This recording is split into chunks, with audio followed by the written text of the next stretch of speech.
سلام و صد سلام به همه هموطنای گلم. آقا دیشب شیخ فری خبرنگارا رو جمع کرد دور خودش تا واسه دولت پیزوریش جشن تولد بگیره و یه گزارشی از دستاوردهای دولت بنفشش بده به حضار. حالا بریم ببینیم این دستاوردهای بسیار بسیار مقتدر مدارانه چی هست. توافق نهایی با 5 به اضافه 1 یکی از بزرگترین توافقات تاریخ سیاسی نه منطقه ما بلکه در سطح جهان یکی از اوناست.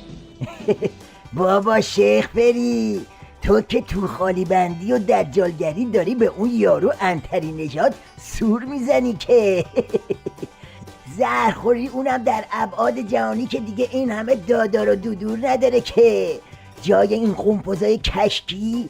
بگو ببینم واسه بیکاری چی کار کردی؟ اگر ما میخواهیم برای اشتغال کاری بکنیم و اون خیلی بیکاران یا لشکر بیکاران یا جوانهای عزیزی که امروز در انتظار شغل و کار هستن که عدد اونها هم بالاست و اکثر اونها هم تحصیل کرده هستند، اتفاقا یکی از راهاش اینه که این مذاکرات به نتیجه برسه. چون اگر این مذاکرات به نتیجه برسه معناش اینه که تحریم ها برداشته میشه. وقتی تحریم ها برداشته میشه سرمایه گذاری در ایران روانتر انجام میگیره و اگر ما میخواییم مسئله بیکاری رو حل کنیم با وام بیکاری که حل نمیشه، با رشد اقتصادی حل میشه. زکی بیکاری رو هم که گره زدی به ریش مذاکرات و زهرخوری. خب حالا این زهرخوری کی به نتیجه میرسه؟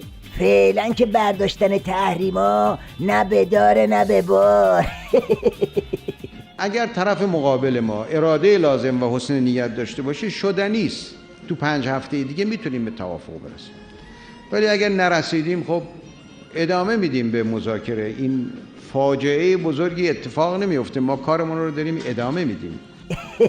زرشک، بزرگترین دستاورد جهانیت هم که نسیه از آب در اومد.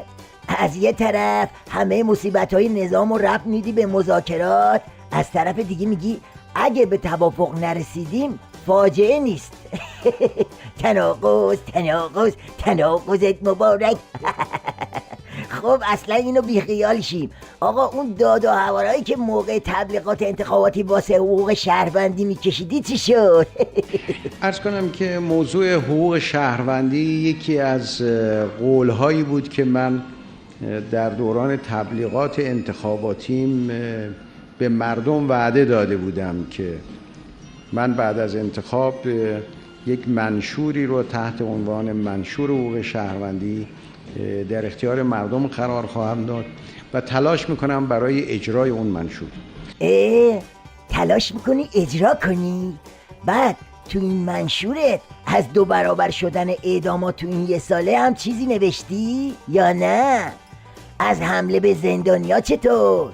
ببین برو برو امامتو بیچاره کن.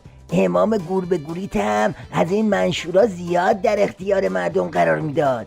بعدش هم پشت بندش فتوای قتل عام صادر میکرد. در اجراع حدود نباید از اون حدودی که حق تعالی فرموده است پایین تر عمل بشد و نباید زیادتر. حتی اون کسی را که الان محکوم به قتل شده است و دارن میبرنش در جایی که او را بکشند هیچ کس حق ندارد حتی یک کلمه درشت بگوید. اجراع حکم خداست. اگر کسی 1 سیلی به او زد او حق دارد در همونجا 1 سیلی برگرداند و باید هم دیگران کمک کنند تا او قصاص بکنند. اگر یک درشتی کرد اون کسی که درشتی کرده است تعزیر لازم دارد، باید قوه قضاییه تعزیر کند او را. آقا حرفای این دجال اعظم واسه شما آشنا نبود؟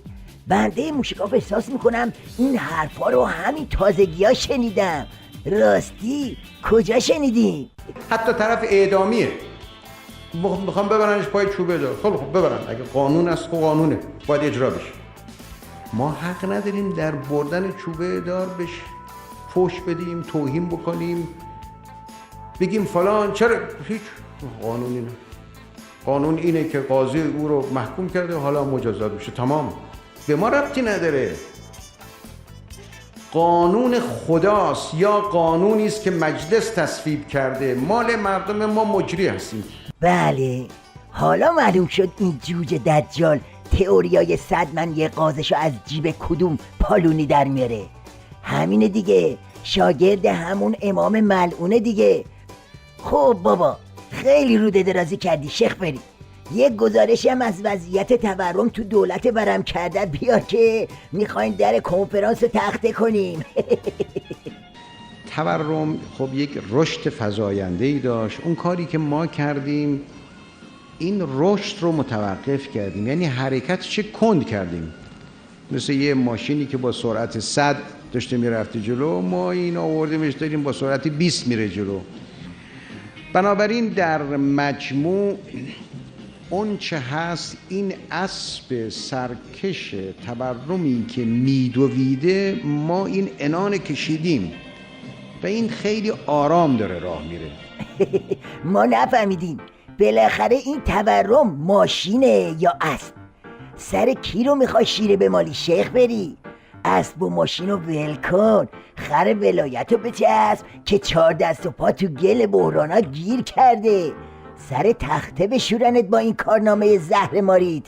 فعلا قاچ زینو بچسبید که هوا خیلی پسه.